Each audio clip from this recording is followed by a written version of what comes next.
ఇక్కడ ఒకటండి, నేరారోపణలు ఎదుర్కొంటాం వాళ్ళని ప్రోత్సహించడంలో జగన్మోహన్ రెడ్డి గారు అందివేసిన చెయ్యి అని నిరూపించుకున్నాడు.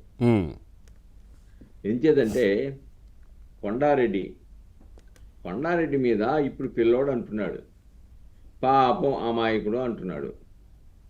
పాపం అమాయకుడైతే 2021, 2022, 2023 సంవత్సరాల్లో ఆయన మీద కేసులు ఎందుకు కట్టారు మీ ప్రభుత్వ హయాంలో?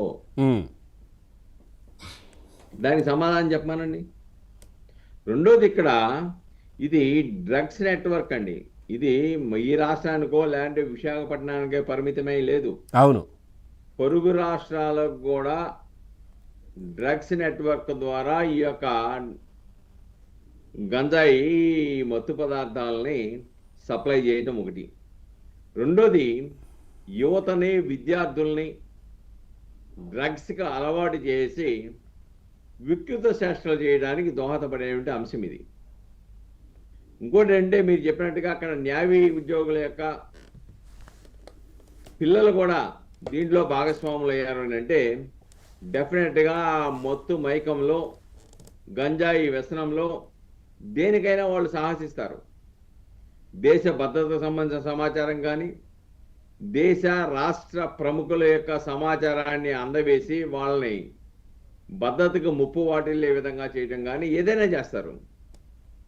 అటువంటి చోట్ల ఆ విధంగా చేస్తూ ఉంటే అటువంటి వ్యక్తిని కొండారెడ్డి మంచోడు, పాపం పిల్లోడు అని చెప్పేసి ప్రోత్సహిస్తూ ఉన్నారంటే అసలు ఏమనుకోవాలో అర్థం కానివ్వండి పరిస్థితి.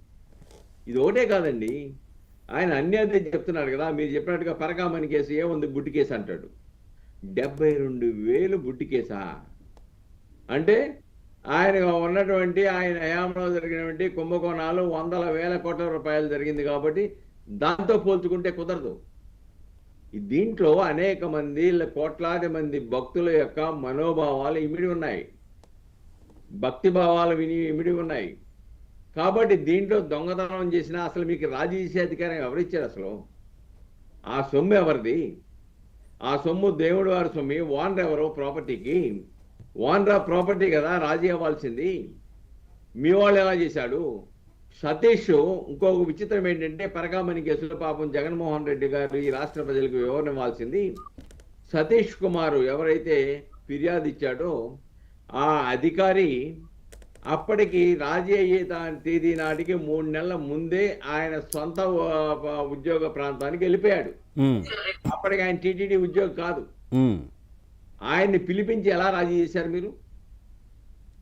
అంటే ఎవరు పిలిపించారని విచారణ సంస్థలు అడుగుతాయి.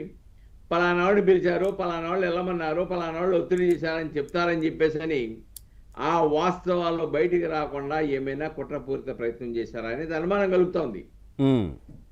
ఇక్కడ ఆయన ఏం చెప్తాడు? 72,000 అంటాడు. ఆయన ఇంకోటి కూడా చెప్తున్నాడు, 30 సంవత్సరాలు మాత్రమే పనిచేశారని. కోర్టులో వాళ్ళు ఇచ్చిన వాదనలో 38 సంవత్సరాల నుంచి పనిచేస్తా ఉన్నాడు. ఒక్క రోజే 72,000 దొరికితే, దొరికినట్లు 72,000 అయితే మరి 38 సంవత్సరాల్లో పరిస్థితి ఏంటి? ఆ చేతివాటం ఏం జరిగింది? అసలు మీరు ఆ పని ఆయన 14,5 కోట్ల రూపాయలు మరి విరాళం ఇచ్చేశాడు. అందుకని ఆ దొంగను వదిలేశామనే హక్కు నీకెవడిచ్చాడు అసలు? అంటే 14,5 కోట్ల రూపాయలు ఇచ్చారని అంటే మీరు తీర్మానం చేశారా? మీరు 30 రోజుల ముందుగా ప్రకటన చేయాలి కదా, ప్రకటన మీద అధ్యక్షులు తీసుకోవాలి కదా. ఆ తీర్మానంలో పాని ఈ దొంగతనం చేశాడు కాబట్టి ఈ యొక్క కేసును ఇంత ఇచ్చాడు కాబట్టి విరాళం ఎత్తేస్తున్నామని ఎందుకు రాయాలి ఆ విషయాన్ని? కాబట్టి మొదటి నుంచి కూడా చివరి వరకు కూడా దీంట్లో పెద్ద కుట్ర జరిగింది. ఆయన చెప్తున్నాడు రవికుమార్ పత్రికా ముఖంలో, నన్ను కొంతమంది బ్లాక్మెయిల్ చేశారంటున్నాడు. ఏంటి ఆ బ్లాక్మెయిల్? ఎవరు చేశారు బ్లాక్మెయిల్? ఎందుకు జరిగింది ఇదంతా? ఆ బ్లాక్మెయిల్ చేయడం వాళ్ళకి ఎంత ముట్టింది? అంటే నేను వైద్య పరీక్షలకు కూడా సిద్ధమంటున్నారు సార్. అంటే నార్కో టెస్ట్కా ఏమండి, వైద్య పరీక్షలకు కూడా నేను సిద్ధము, దేనికైనా నేను రెడీగా ఉన్నానని చెప్తున్నారు కదా రవికుమార్. ఏమండి, ఇది ఒక ఊత పదం అయిపోయిందండి. లై డిటెక్టర్ టెస్ట్కి రెడీ, నార్కో ఎనాలిసిస్ టెస్ట్కి రెడీ. ఇవి కాదండి, ఇవి ఇన్వెస్టిగేషన్ ఏజెన్సీ చేయడానికి హక్కు లేదు వాళ్ళకి. అది న్యాయస్థానంలో పిటిషన్ వేయాలి, న్యాయస్థానంలో వేసిన పిటిషన్లో ముద్దాయి నాకేం అంగీకారమే అని చెప్పాలి. చెప్పిన తర్వాత న్యాయస్థానం భావించి ఆదేశాలు ఇచ్చిన తర్వాత చేయాలి. వీళ్ళు ఏం చేస్తున్నారు, న్యాయస్థానం ఆదేశం ఇవ్వకుండానే మీరు చేసేయండి అంటున్నారు. అంటే చేయడానికి సాధ్యం లేదు కాబట్టి, చట్టం అనుమతించదు కాబట్టి నోటికి వచ్చినట్టు మాట్లాడుతూ ఉన్నారు. ఓకే. కానీ ఇక్కడ చాలా స్పష్టం అండి. ఇది ఒకటే కాదండి, కాకాని గోవర్ధన్ రెడ్డి ఆయన రికార్డులు ఏమైపోయినాయి, ఎందుకు మిస్ అవుతున్నాయి, ఇవన్నీ చెప్పాలి కదా. ఇంకోటి పాపం ఈ నెయ్యి కేసులో కూడా ఆయన ఒక మాట చెప్తూ ఉన్నాడండి. ఎవరు, ఈ అప్పన్న ఉన్నాడు కదండి, అవును, చిన్నప్పన్న, ఈయన మాకు సంబంధించిన ఆయన కాదు, ఆయన వేమిరెడ్డి ప్రభాకర్ రెడ్డి గారి దగ్గర పనిచేశారు నా తర్వాత అని చెప్పాడు. ఓకే. తర్వాత మన ఢిల్లీలో ఉన్నాడు, ఇది ఏపీ భవన్లో అని చెప్తున్నారు. ఏపీ భవన్లో పెట్టింది మీ ప్రభుత్వ హయాంలోనే. ఆనాడు ప్రభాకర్ రెడ్డి గారు ఉంది మీ పార్టీలోనే, ఆనాడు వైఎస్ఆర్సీపీలోనే. ఇప్పుడు ఏదో తర్వాత టీడీపీలోకి వచ్చాడు. కానీ ఈ సంఘటన జరిగే నాటికి వాళ్ళంతా కూడా మీ వైఎస్ఆర్సీపీలోని భాగస్వాములే కదా. Right sir. కాబట్టి ఆయన దగ్గర 4.69 కోట్ల రూపాయలు హవాలా ద్వారా ఎలా అకౌంట్లోకి వచ్చినాయి అంటే దాంట్లో పాత్ర లేదా?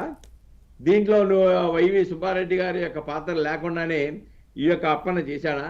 ఇవన్నీ కూడా కప్పిపుచ్చుకోవడానికి ఏదో తపన పడతా ఉన్నారు, కానీ ప్రజలు నమ్మే పరిస్థితులు అయితే లేరండి. రైట్. అంకమరావు గారు సార్. సార్, ఇట్లా ప్రతిది అంటే ఇన్ని జరిగాయి. ఇప్పుడు ఆ ప్రెస్ మీట్లో మాట్లాడిన అంశాలన్నీ కూడా జగన్మోహన్ రెడ్డి గారు చెప్పినవన్నీ కూడా మీరు వినున్నారు, చూస్తున్నారు.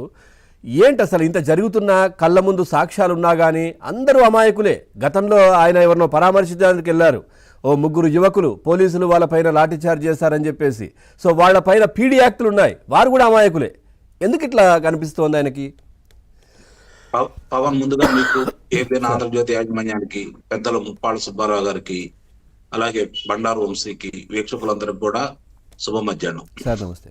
ఇక్కడ మీరు ఒకటి గమనిస్తే, జగన్మోహన్ రెడ్డి ఎప్పుడు ప్రెస్ మీట్లకు వస్తున్నారో మీరు అబ్జర్వ్ చేయండి. మొట్టమొదటి నుంచి కూడా ఏదన్నా సరే వాళ్ళ విషయాలు తీవ్ర స్థాయిలో విచారణ జరుగుతున్న సందర్భంగా కావచ్చు, లేదంటే రాష్ట్రానికి ఏదన్నా మంచి జరిగినప్పుడు కావచ్చు వస్తున్నాడు. అంటే దాని అర్థం ఏంటంటే అతను ఈ జరిగే మంచి గురించి కావచ్చు, లేకపోతే వాళ్ళ మీద వస్తున్న